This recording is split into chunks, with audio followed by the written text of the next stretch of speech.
استاد همین اویدی نماز سوال داشتم همین اگر نمازهای استاد در خواب مونیم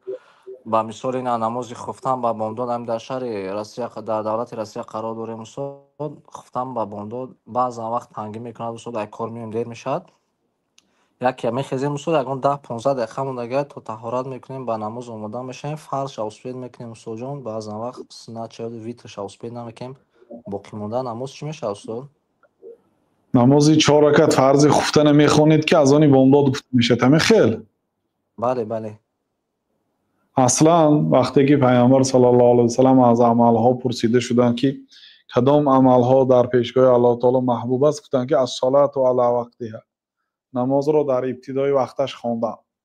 асл бояд намоз дар ибтидои вақташ хонда шавад ин беҳтар аст ва ин камол аст вале дар охири вақт агар хонад اون قضا نیست چون که حالی در حدودی وقت است حالی از آنی بامداد نشده اگر سلام تیاد از فرض نمازش در وقتش تمام شد و نماز ویتر علاقه وقتش که برآمد میتواند بعد برآمدن آفتاب قدی نعیزه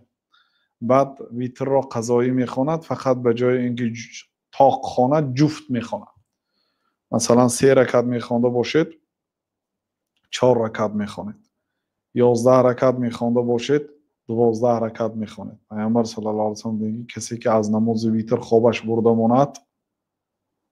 و